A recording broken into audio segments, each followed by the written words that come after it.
Hi, welcome to Someone Else's Movie, the original podcast where an actor, writer, director, or nebulous industry figure gives a little love to a movie they didn't make. I'm Norm Wilner, I'm a critic, consultant, and programmer based in Toronto, and this is The Other Thing I Do. Happy New Year, by the way. Over the break, Toronto filmmaker Alan Zweig's Tubby was named one of 2025's best podcasts by Apple Music and Amazon Music. It's a very engaging and, for Alan, typically irascible look at body image and self-esteem, among other things, and I'm really happy to see it find the audience it deserves. And in honor of that recognition, I've pulled up Alan's appearance on this show from all the way back in September 2015. Alan picked The Friends of Eddie Coyle, Peter Yates' 1973 drama starring Robert Mitchum as a low-level Boston criminal being pressured to roll over on his associates to avoid a jail sentence. Based on the novel by George V. Higgins, it's a kitchen sink drama that just happens to take place in the gangster world, surrounding Mitchum with a killer ensemble, including Alex Rocco, Peter Boyle, Richard Jordan, and Mitchell Ryan, as Eddie contemplates his options and tries to square the smart move with his hard-earned reputation as a stand-up guy. It's a fantastic movie, and I hope you've caught up to it in the decade since we first released this episode, because Alan is going to spoil the hell out of it. This is Someone Else's Movie. The weird thing about Friends of Eddie Coyle is that I had the impression that the film came out way after the book. Okay. Because I remember reading the book and thinking about what kind of movie this would be, or whether they would ever even make a movie of this book. And in my memory, I had thought about that for a long time, wondered who they would cast, etc. But when I went back to it, I saw that the book came out in 1972 and the film came out in 1973. Mm-hmm. And 1973 was the year, probably the first year that I started thinking about filmmaking a little bit. Up until then, it's almost like the films that I saw when I was a teenager or as a kid, that when the idea of that I could be a filmmaker was the further thing from my mind, those films did not influence me as a filmmaker.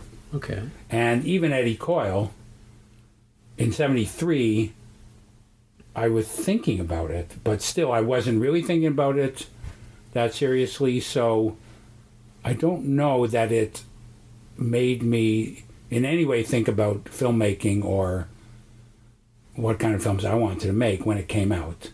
It's one of those films that I thought about a lot much later. Yeah. Even when I couldn't see it again. And part of that reason is that I read the book, and I thought the book was amazing. And then later, in the 80s, I started reading a lot of books like that. Mm-hmm.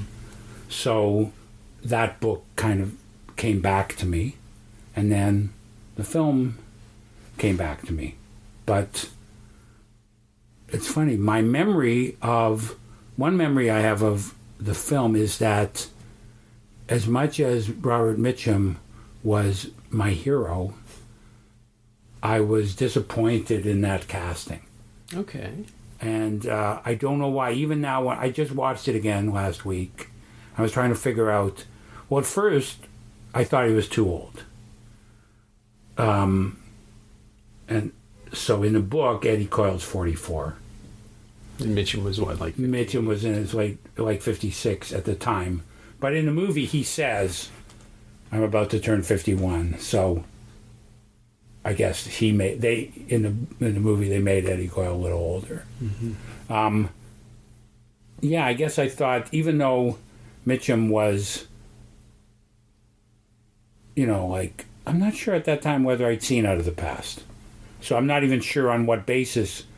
One reason that Robert Mitchum was my hero was because Robert Mitchum was arrested for marijuana in, I think, even the 40s. It was either, late 40s, early 50s. And my father was pretty cool for a, upper middle class Jewish accountant. And a lot of my tastes in a lot of things come from him and my politics, and even, he made me watch certain movies. I don't think I'd be a filmmaker if it weren't for him, but he was pretty ignorant and kind of right-wing on the subject of drugs. Okay. And he used to he only ever referred to Robert Mitchum as Marijuana Bob. It's like, there's a movie, and he would be like, there's a movie on tonight with Marijuana Bob. Like, it's a great movie, and Marijuana Bob is a great actor, but he would never call him anything. He loved him. Okay. But so the fact that he was Marijuana Bob to my father is an extra reason I liked him. But I don't remember what I'd seen him in. But now, subsequently, I've seen him in Out of the Past, and Out of the Past is, if I have to, push comes to shove, my favorite film noir. But even Out of the Past, like, that character is not a schnook. He's not as kind of, he's not a loser. Like Eddie Coyle is kind of a loser. And that's why, but when I watched it again, I thought, no, I think he did.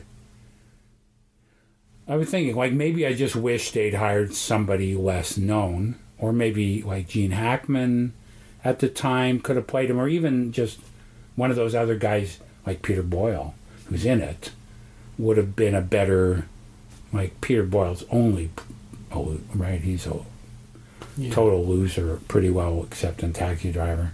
But anyway. Yeah, well, I was kind of surprised. I was reading Kent Jones' essay in the Criterion Disc the other day and going over it myself, and apparently Mitchum had been offered the role of the bartender, of the Boyle part. Right. Which would make sense from a casting decision, I think, but also unbalances the film immediately. Right. So I get it. Too big a star for the Boyle part. Yeah, you'd wait for him. Right. But yeah, the actors in that movie is great. Like, it's there's a few more I thought of, like when's Tony Musante going to show up, or Eddie Egan or something. But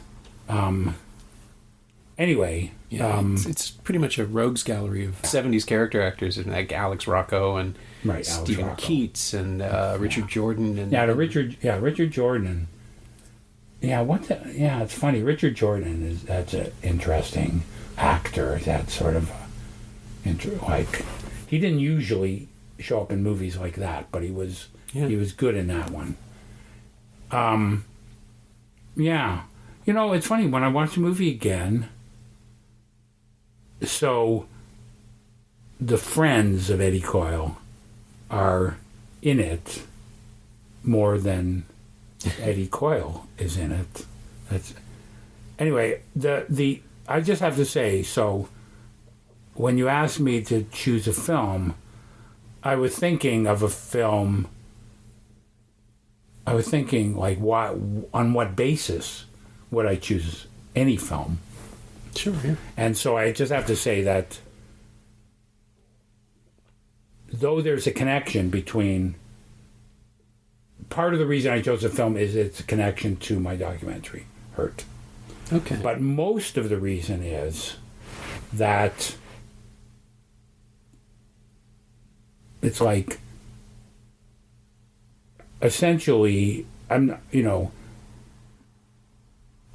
not a failure anymore. Like, it's hard to give up that identity. Yeah. I held on to it long past when I probably should have let go of it. And actually 2 years ago, when my film won the best Canadian feature at TIFF, I did say to somebody, it's like, I actually now would be unseemly of me to continue to claim to be a failure with some late recent successes. But I was a failure in the fiction world. I tried to make fiction films for 20 odd years, and I didn't succeed. And so now when I think about maybe I've accumulated enough goodwill out here in exile in the documentary world that I could maybe go back there. I think about the kind of film I'd like to make, and Friends of Eddie Coyle, that seemed like the best example of the kind of film I'd like to make, the best example of the kind of film I was trying to make. Right. But at the time that I was trying to make it, I was not letting myself be as, I won't say pure, but I was always trying to,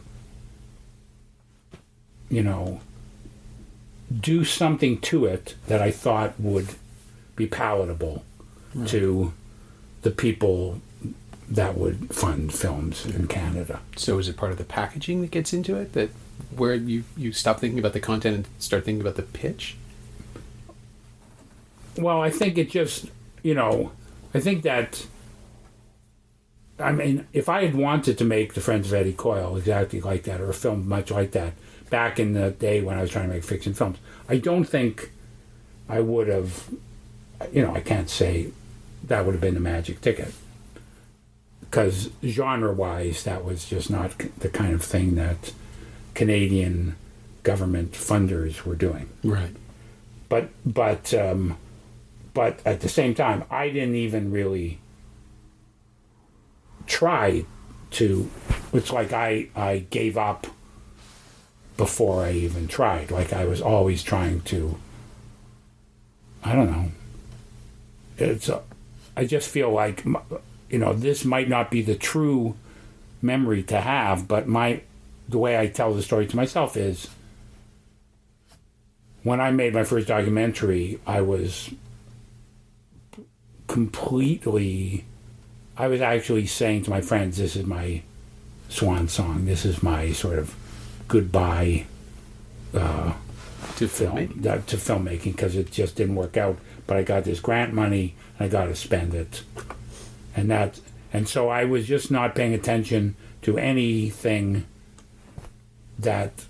any convention. I wasn't asking anybody for money because I already had this grant.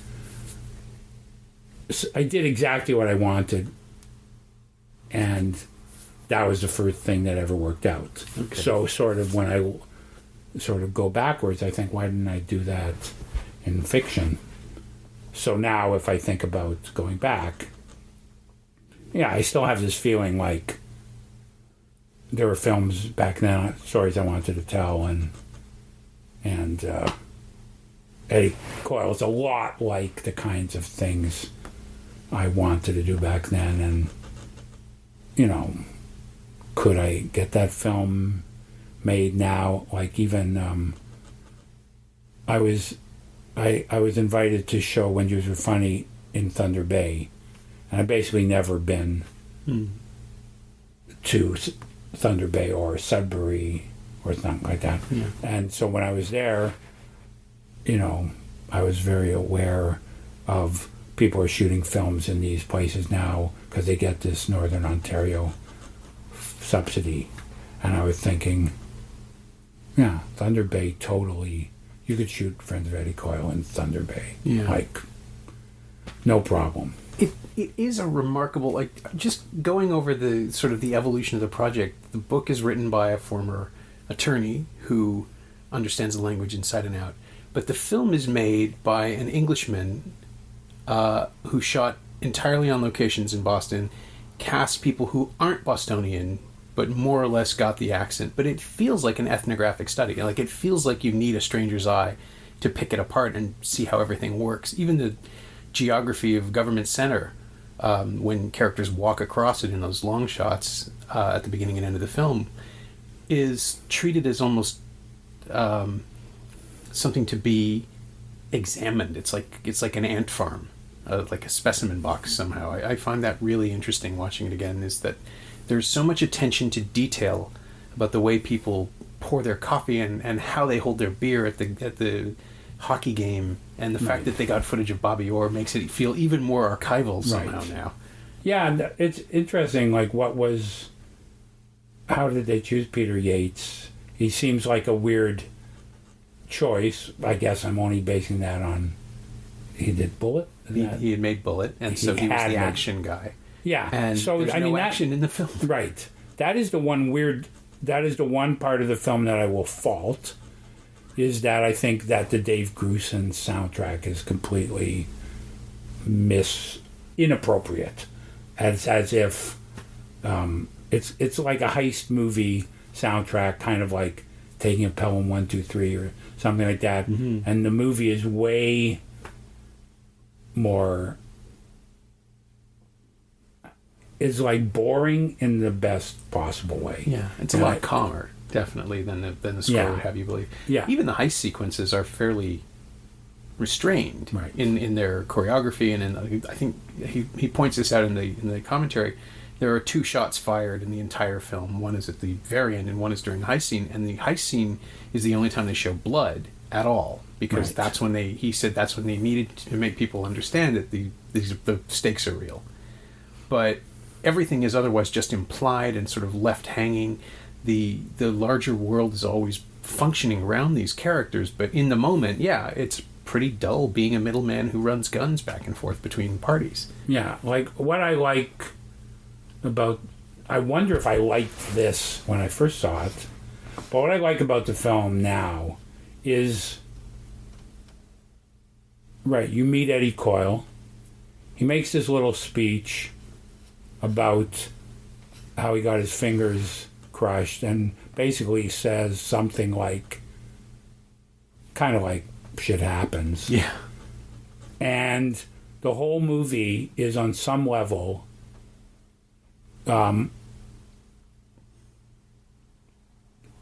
sort of, it's like right from there you're just wanting things to work out for him as best they can. Right. And even though your goals for him are not too lofty, you want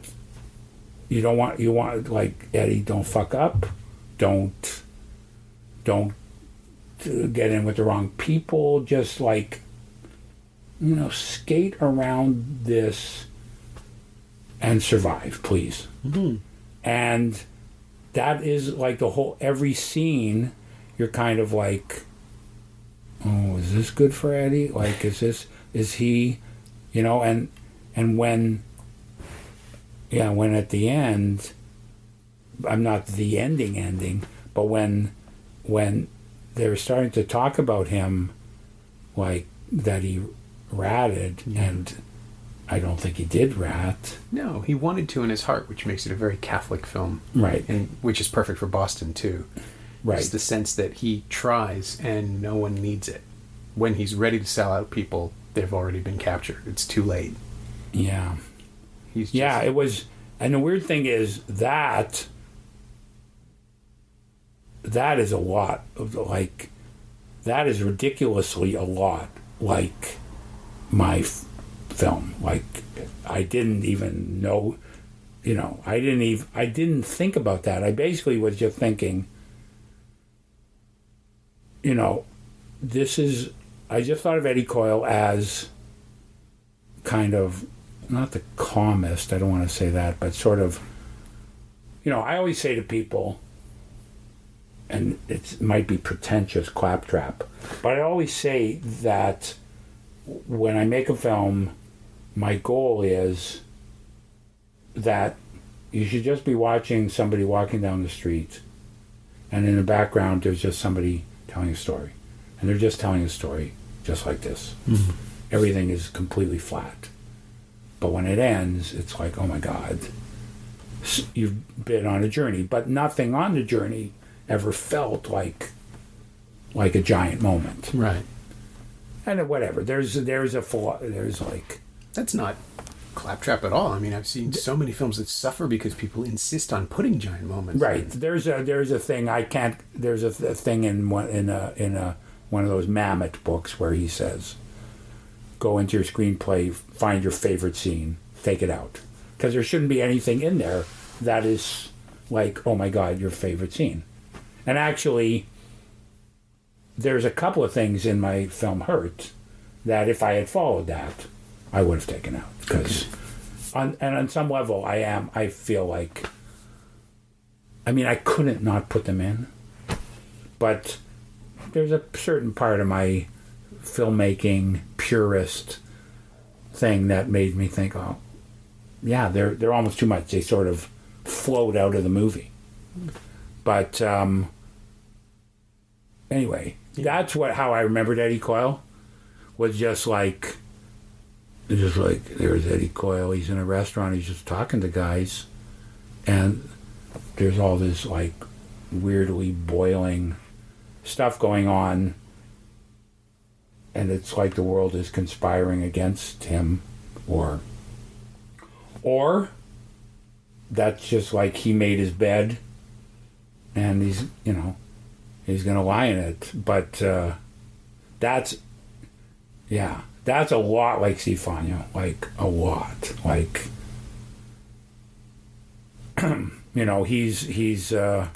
he's in survivor mode all the time, but that's all he's in. He's never in. His ambition is never to do more than survive. Right. That reminds me of Eddie Coyle, because I think that when you're watching The Friends of Eddie Coyle, you don't think they're going to kill him at the end. Mm-hmm. And even when they say they're going to kill him, even when the guy's hired to kill him, you think,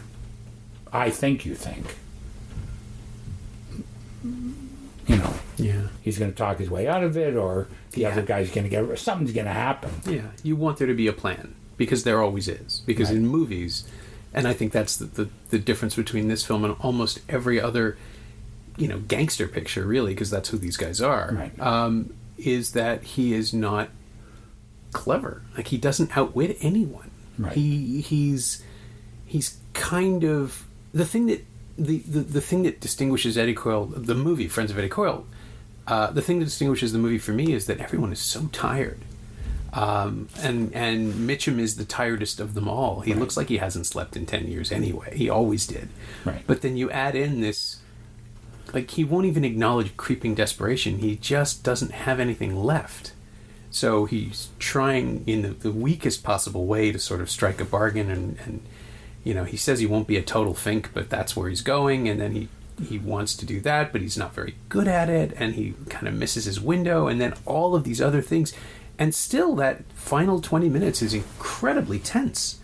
Even watching it again, I was still sort of pulled into the tension of it, realizing, oh yeah, I don't know exactly how this plays. I know where it's going, and I remember the ending, but how long does this go on? This scene at the hockey game, it just goes on and on and on, and they get him drunker and drunker. And in a weird way, it's like he doesn't even try to fight his way out of it at any point. He may not know what's happening, but he has some idea. You know what it reminded me of? It reminded me of two movies. One really obscure. I think it's pretty obscure, which I can't even remember the title of, but I'll think about it for a second. Yeah.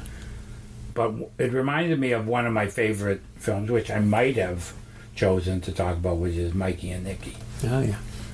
Which I always say to people is the best Cassavetes film that Cassavetes didn't direct. Yeah. It's like a commercial Cassavetes film. And the thing about Mikey and Nicky that's personal to me is that I wrote the best screenplay that I wrote back when I was writing screenplays.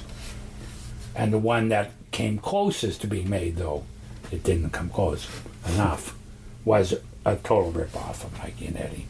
Right. The audience identification is amazing in these situations. You're watching a movie about a guy who, Tarantino made it cool to love them again in the 90s, and he's said that this is a huge influence on him as well, but Tarantino also never really forgets, as Eddie Coyle never really forgets, these are not good people. Like, they're people who consciously choose to endanger other people or to put themselves directly into the line of fire for no other reason than a score or some money or being I mean, the thing that amazes me about the character of Eddie Coyle is he doesn't even have aspirations anymore. He's always been a middleman. He's content to be that guy. But he has a thing where he says, like, there's this moment when he's putting out the garbage, and you see his daughter, and it's like, I always find that amazing. It's just like there are people,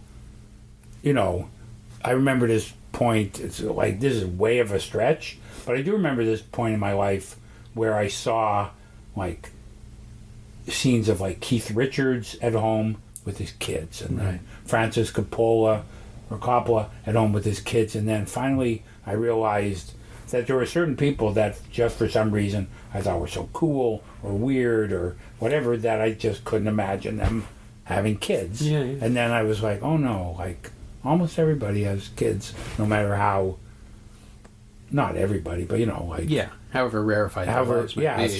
So there's Mitchum with his daughter, and then later he says to somebody that he has to make this deal because, like, his kids are getting older, as if, like, I've got to put them through college. And it just seems, I don't know, it just seems so weird. Like, that's what he needed money. Like, he needed money to... He doesn't want his wife to go on welfare. A couple of times that comes up.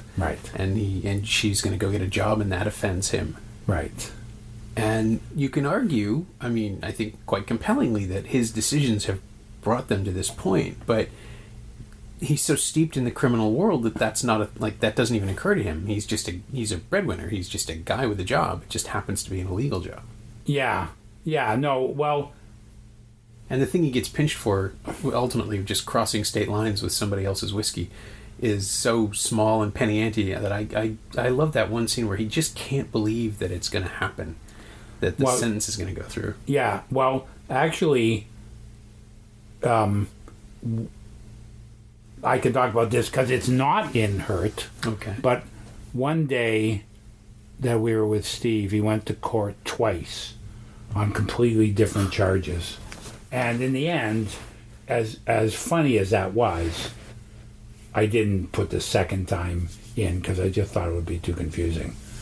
And whatever, it would make the film too long. But the second time he was in court that day, he was there for driving a stolen truck, just like in Eddie Coyle. And he said to the judge the same thing that Eddie Coyle did, which is, like, some guy phoned me. I didn't know if the truck was stolen. Like, Steve got a call from a guy, and he went to a wrecking yard that he knew, and the truck was blocking the front entrance of the wrecking yard, and they just wanted to move it out, and he started it because it didn't have keys, and drove it into the wrecking yard, and then 9 months later, somehow his name came up, and he was charged with possession of a stolen vehicle. But the way he said, well, some guy called me, and you know, I didn't know if it was stolen. And it's like, even the judge seemed to say to him, well, what was the likelihood given this guy and the fact that there were no keys in it? It's like, well, things like that could happen and it wouldn't be stolen. And it's just like, that's the milieu.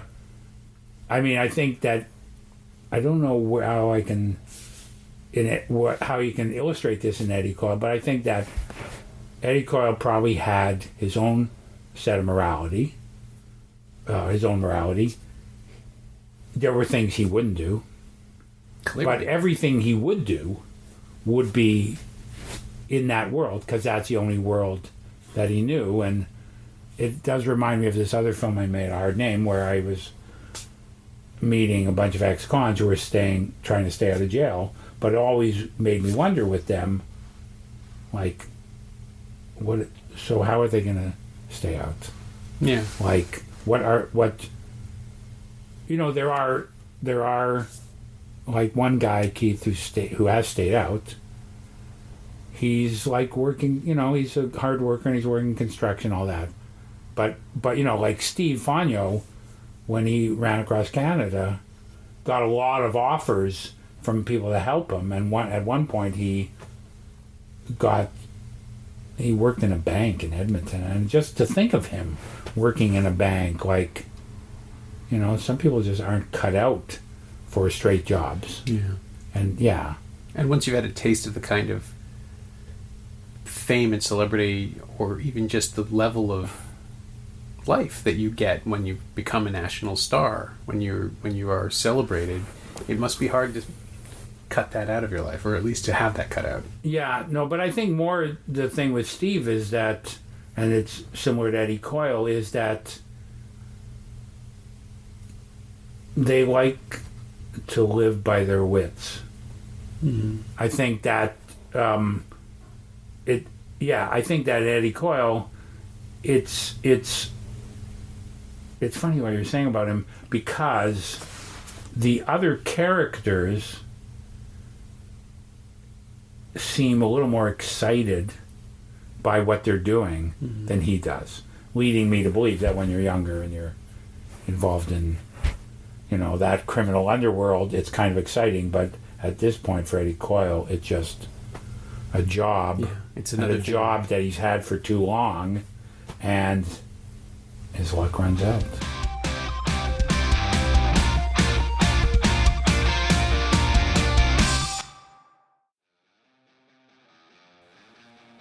Hey, it's Norm interrupting my own show to bring you up to speed on Shiny Things, my newsletter about physical media, culture, and the odd streaming project.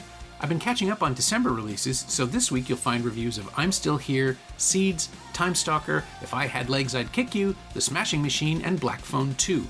Sign up for a 14-day free trial at shiny-things.ghost.io, or find a link at the Semcast Blue Sky account.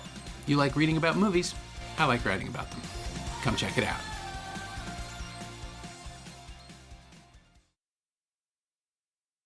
He's not totally disconnected. He sort of tries to mentor Jackie a little bit. Right. The Stephen Keys character, he gives him a couple of monologues that are useful, and we see it working at the end, because Jackie has a scene where he says, "Look, I'm not that stupid. Let's try to, what was it? If you're stupid, you ruin it for everybody else," or something. Some kind of really great little piece of wisdom that should be tattooed onto every Elmore Leonard character's neck in perpetuity. It's just the idea that if you're gonna go about this, you have to be slightly intelligent.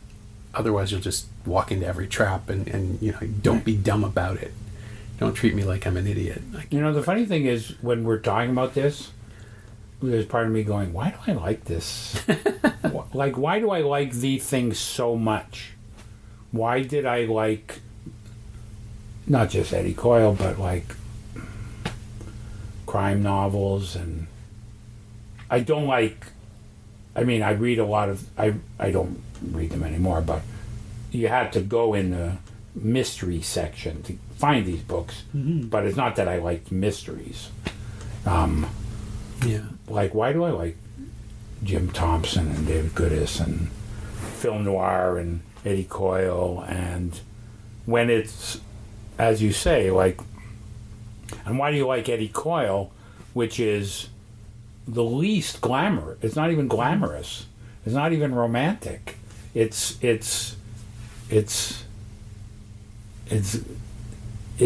dull in the best sense.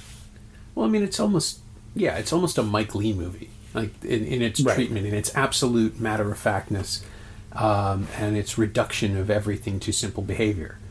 But I think that's why it works. I think that's why the great crime fiction, like, it's never about the caper. It's about the people in the caper trying to figure their way out of it. Elmore Leonard's books are, you know, like, what is it, 90% dialogue? They're just all about the interplay and the interaction and character revealing itself through action, or through the way they do their best to not act, which is to talk at each other. And Eddie Coyle is actually, Roger Ebert, one of my favorite reviews of anything is Ebert's review of Werner Herzog's Nosferatu, where he says that he wrote that every dialogue is unnecessary in a vampire movie, because a movie like this, at least, is always about the vampire saying, "We both know what's coming. Let's just, you know, you're gonna stall as long as you can, but we're gonna get there eventually." And Eddie Coyle is like that in a really odd way, in that everyone, is constantly talking around the issue at hand, and I can't tell now. I mean, the first time I saw it, I was maybe 25, and now I'm 47, and almost half my life later. Now I don't know if they're talking to stall or if it's just that they're actually taking pleasure in each other's company. Like, are they work pals? Is that what's going on? Is there a larger sense that you know, Boyle and Mitchum have this bizarre codependency in the first half where they're cordial and they're old buddies and everything's fine, and then halfway through it gets sharper, and it's because of things that each of them is doing in scenes where they're not interacting with one another. It's their separate actions redefine their relationship, and it's really weird to watch them come back together at the end and be friendlier than they've ever been. And we know from at least one person's perspective that it's a front. But that, like, it never even occurred to me to unpack that into, oh yeah, this is exactly how I relate to people when I've had a really big fight with them a couple of weeks later and we're back and being friendly. You try too hard. Like, that's right. Instantly recognizable human behavior. It just happens to be in a crime movie. I think that's what it is. You don't often see that on screen. Yeah, I mean, one thing you don't often see, I don't think, is just, you don't often see movies where the criminals are where none of them are romantic or beautiful or heroic. Like, I like, Jean-Pierre Melville, but I mean, one of them stars Alain Delon or Jean-Louis Trintignant. You're starting from a point of cool, yeah. Like they're cool, right? There's Jean-Paul Belmondo. I don't think he's in a Melville film, but I'm just saying, like, Shoot the Piano Player, like that guy. The guy is cool. He's a piano player. He's a jazz pianist. Like, I can't think. The movie I couldn't think of the name of it's a surprisingly good movie, even though it shouldn't be. It's a, anyway. Yeah, I don't need to reference it. Anyway, I'm just like, it's funny, just when I just watched Eddie Coyle again, and I thought, it just made me think. I think that the thing I like about movies like Friends of Eddie Coyle is they're, I don't know, like, I just think, I don't know how to say this, it's like a lot of effort is put into,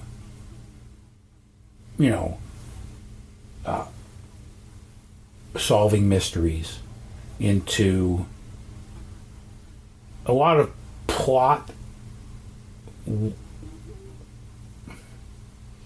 I don't know, a lot of effort is put into plotting stories and setting things up and I don't know, keeping things away from the audience or characters figuring things out. Just that all seems,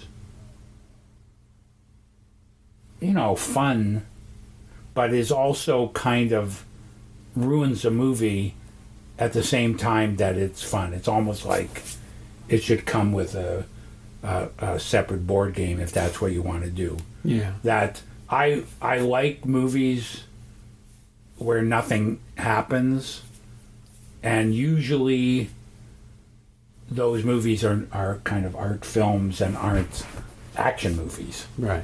And so for somebody to make a crime movie, it's funny what you say even about Elmore Leonard and dialogue. It's like Eddie Coyle's like a sort of existential novel or something. Mm-hmm. It's just like it's not Waiting for Godot, but it's like you meet him and it's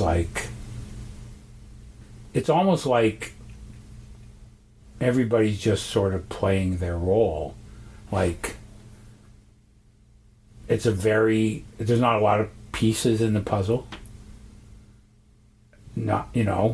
And Richard Jordan is I guess he's a he's a cop, but you can't even really see what is his motivation. It's just like... Yeah, at one point he identifies himself as being from the Treasury Department, which is not where you would go if you were... I mean, maybe that's what the ATF became, but... Or what became the ATF. Yeah, anyway, I mean, I just... Yeah, I like that it's... Well, first of all, at the time it came out, it seemed like...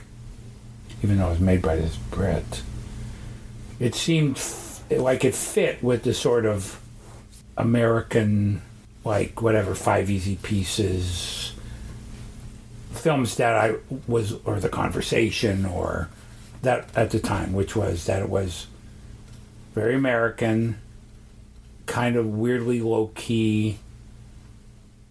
I'm not sure. This is when I realized I'm not a film critic. It's it's the neorealism that was sneaking back in. Right. I think that's what it is.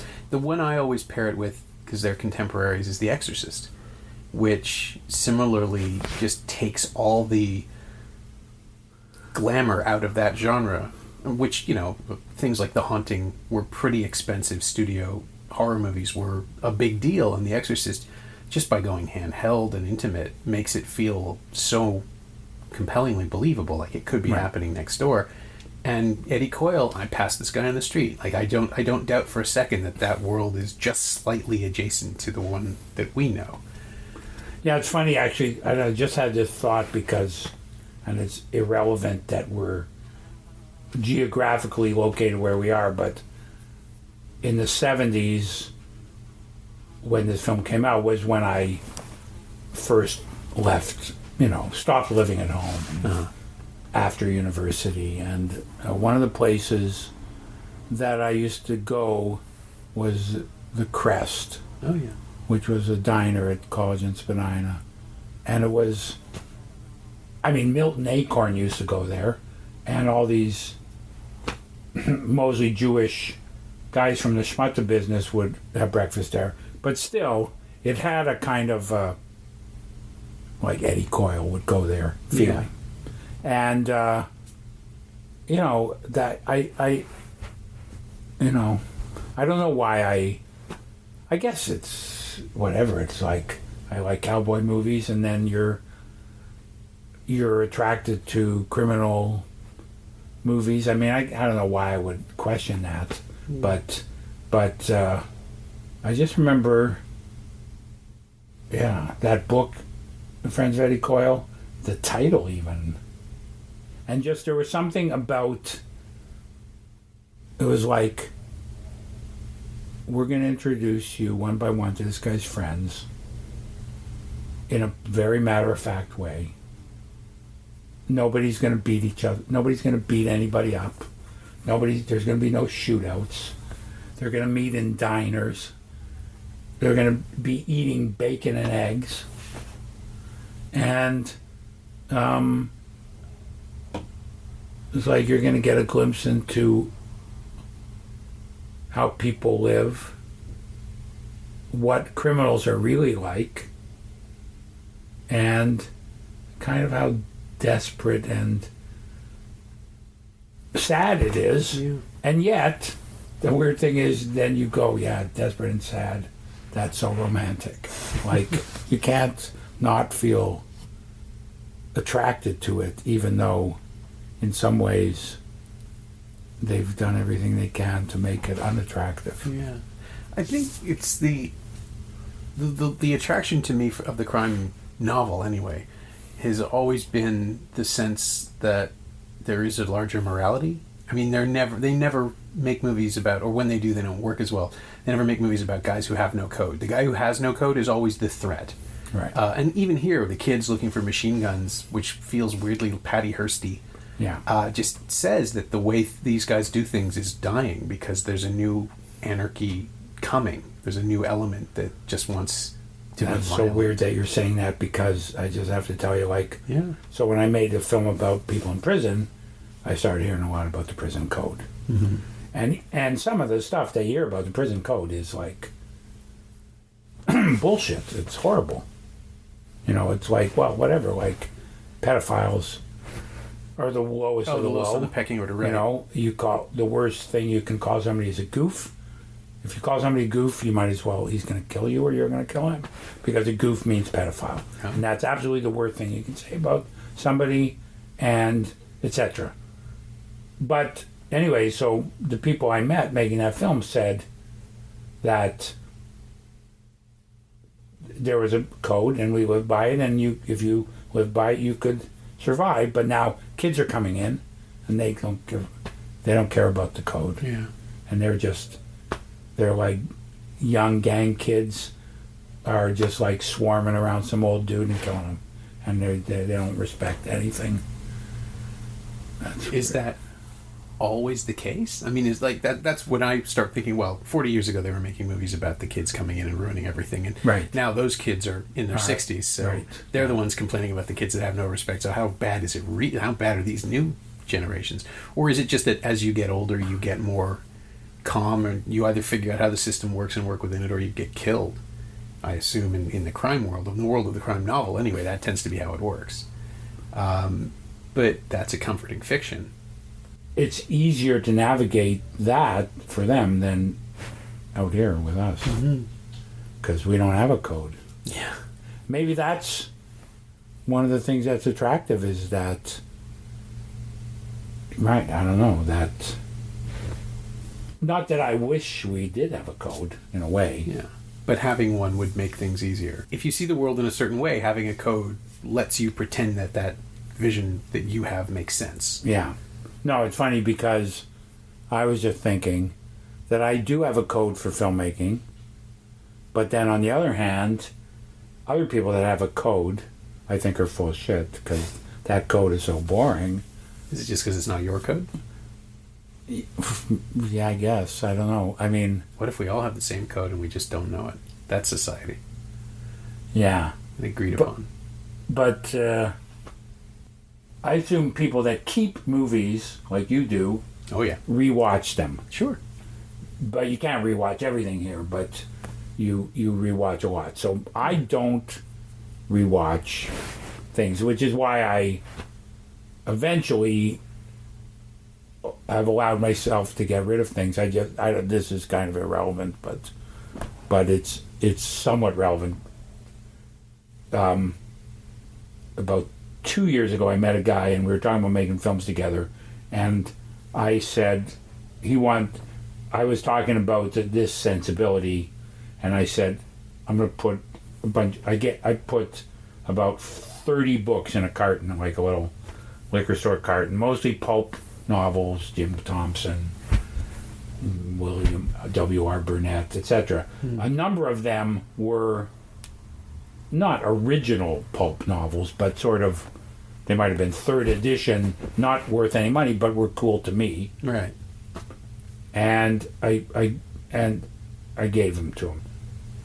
One day, like a year and a half later, he put them on my porch, and I brought them in the house. And then we were doing some work in the house, and my wife put them back on the porch. And then for about 2 months, I walked by them on the porch and thought, I probably should bring those back inside. But I didn't. And then about 3 weeks ago, my wife was doing this major purge while I was out of town, and she gave this box of books to the Valley Village. Okay.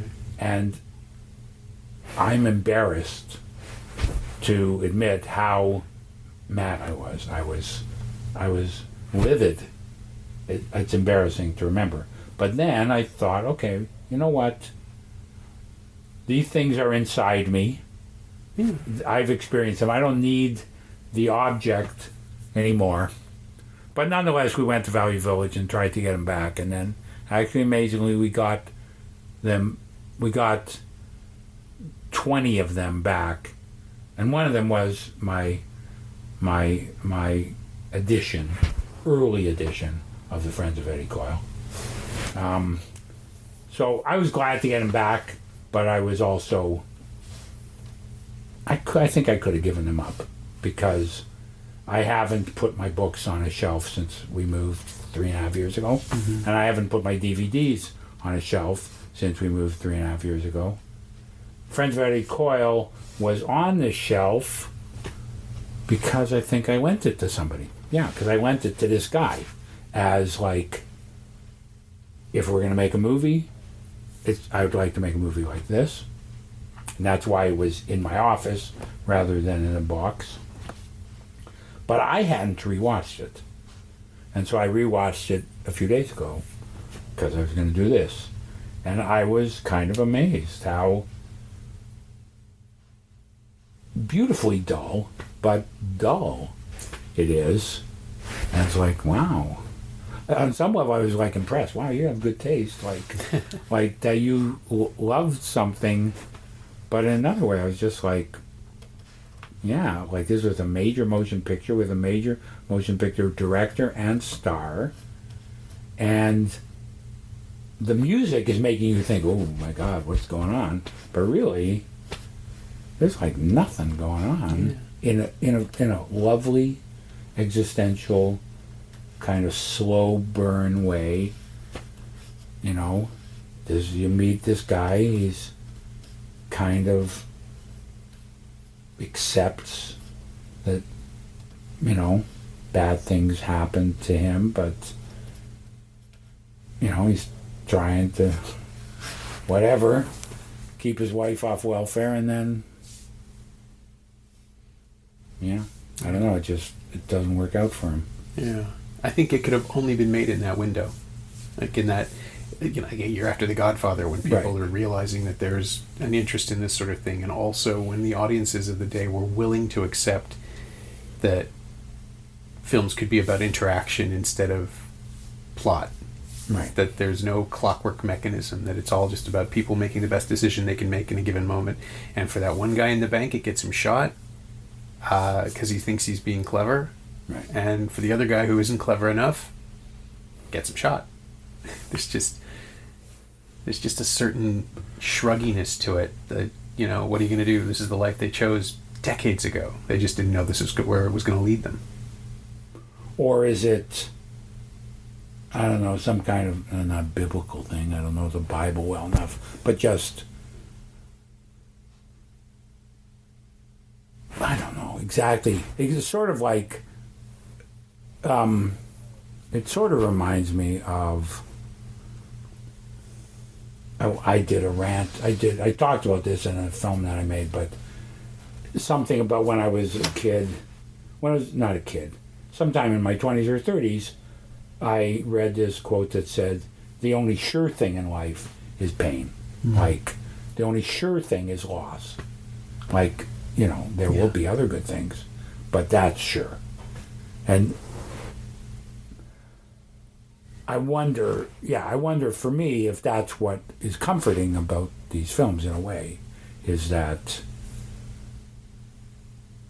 I don't know exactly why that makes sense, what the connection is, but sort of, you know, it's like not to knit together every film I've ever made, but, you know, I made a film about being perceived as negative. Mm-hmm. And, you know, I used to say to people, it's, you know, I just don't like unearned happiness. Like, I don't mind, like, I like happiness. I like good things happening. I like happy endings. I just don't like them, if they're unearned. You need to feel you deserve it, or other people need to appreciate it? Well, you know, it's funny. I don't know why I would think of that today, because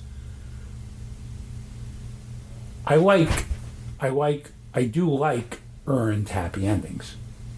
And in at least two of my films, but in this negative one in particular, it's called I Curmudgeon. Mm-hmm. I think I gave it just a little ray of sunshine that was earned at the end. But I don't like unearned happy endings, right? So in Hurt, I toyed with giving it a sort of open-ended negative ending. Mm. But I couldn't even do that. No. I couldn't resist putting in the dark ending that was given to me. Right. Which actually kind of answers the question already. The last question in the show is always, like, what have you taken from this piece of art? What have you borrowed or stolen or made your own from the Friends of Eddie Coyle? And it sounds like...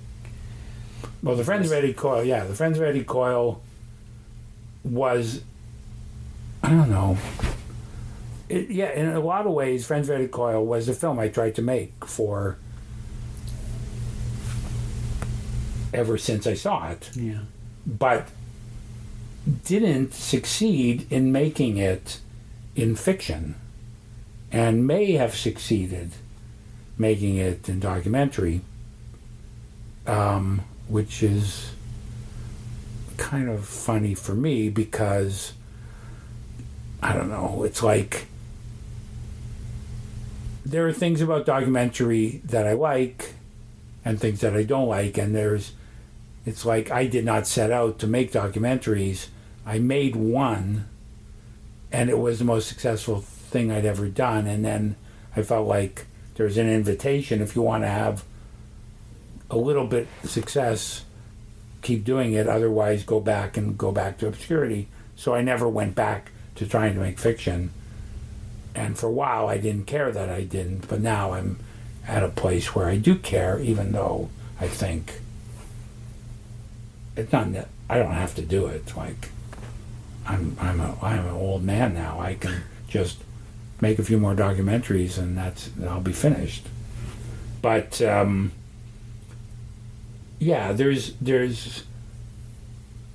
are things that fiction does better. There's storytelling that's easier and better in fiction than a documentary, and that's why I still wanted to make fiction. But I think I got lucky this time making a documentary that has some of the, I don't want to say better qualities of fiction, but some of the qualities of fiction that I thought were, unavailable to me in a doc. Right. And so, that almost tied things up too well, but I think that certainly I wouldn't have chosen to make this film if I didn't have the influence of Eddie Coyle in me. I wouldn't have been, people are like, they always ask you why you chose to make something as if it's utterly free will, which it isn't. I made films I didn't want to make because somebody said, oh, if you want to make that, here's the money. Right. So circumstance plays so much, not even just in the making of a documentary where you're lucky enough to be there with the camera when the thing you need happens, but even to the beginnings of the project, as you say. To having people say yes is the most important thing, and It's always a bit of a compromise there. I mean, I think most documentaries are made because the subject was that the person thought that this is what they want.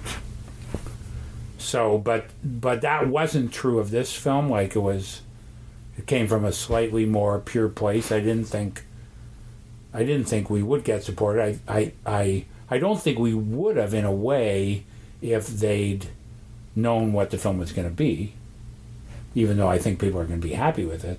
But I think they naturally assumed it was going to be a hero redeemed, even though I didn't say it would be. But the fact that I ran with it when I saw that it wasn't going to be that had a lot to do with Eddie Coyle. Movies like that I loved. It's funny, I always say that the reason I loved those movies was because of my own 23 years of failure.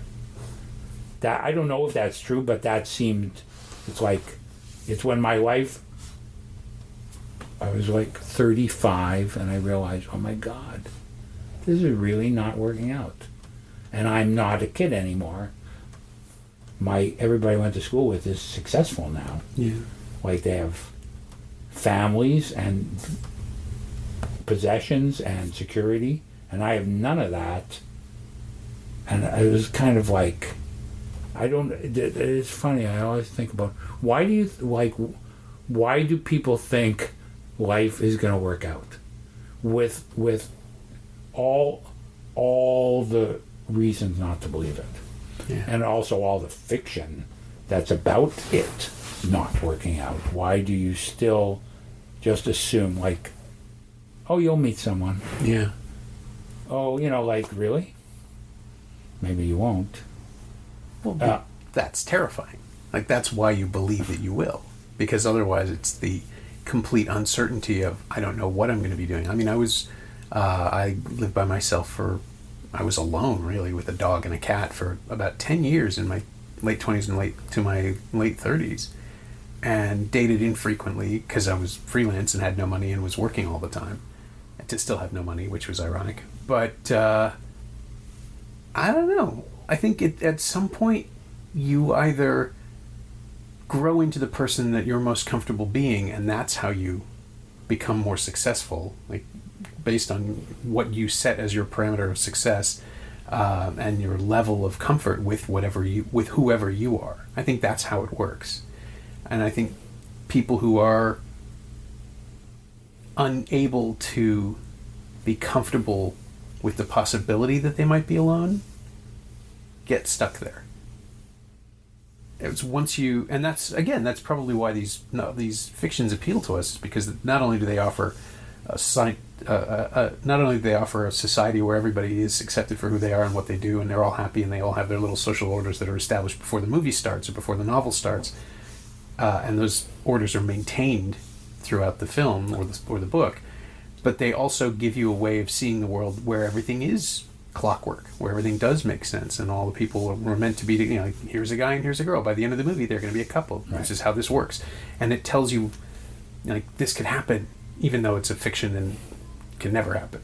Right, but I guess, I think I had to come to terms with the fact that the movie wasn't going to happen until I was worthy of being in the movie. I guess that's a really broken. No, that makes sense. Like, I made a film called Lovable about being single, and I was in my 50s when I made that film. And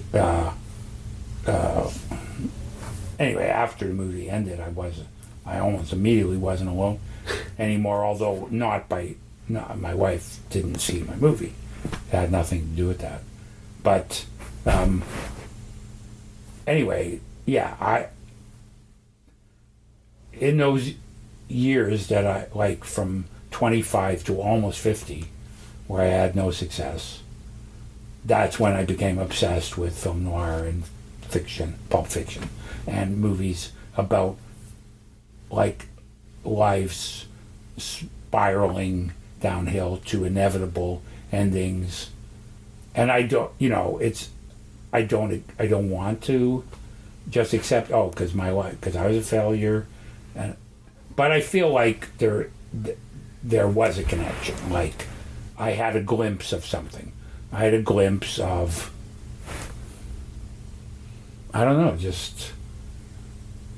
like, it's almost like, I guess, when you think things are going to work out, whether you know that you're thinking this or not, what you're thinking is that people are going to cooperate. Mm-hmm. And people don't cooperate. I mean, that's crazy. That is crazy to think that. And so I think that was what I liked about, is that they were, I don't want to say they're movies about people not cooperating or something, but it's like, yeah, life, like, it doesn't, it's, I don't know. No, I think I know exactly what you mean. I think it's that in noir, everyone really does have his or her own agenda, and that's what's different from other fiction, where the best friend is there as a sounding board for the character.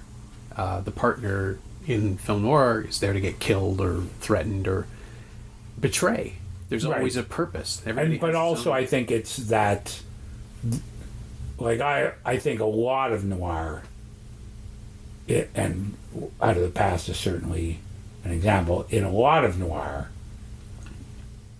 the story starts, they meet a woman who could have saved them if they'd met them 5 years earlier or a week earlier.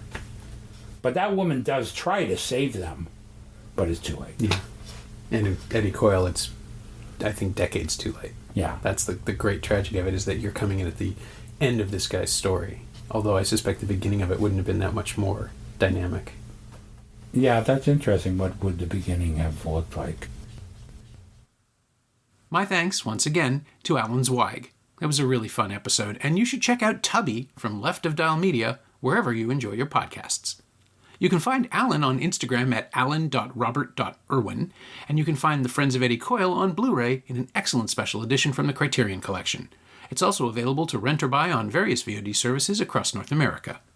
You can find me on Blue Sky at Norm Wilner, and you can find this podcast there at Semcast, S-E-M-Cast, and on the web at someoneelsesmovie.com. The first year of the show is still available for just $20 at payhip.com/semcast. That's the first 52 episodes of Someone Else's Movie, 40 of which aren't currently available anywhere else. And check out my newsletter, Shiny Things, at shiny-things.ghost.io. I think you'll enjoy it. Our theme song is by The Last Year. If you like it or the show in general, please say so. Leave a review wherever you've been listening. Every little bit helps, it truly does. And check out the other shows on the Frequency Podcast Network while you're doing that. Stay safe, watch movies. And again, Happy New Year. I'll see you next week.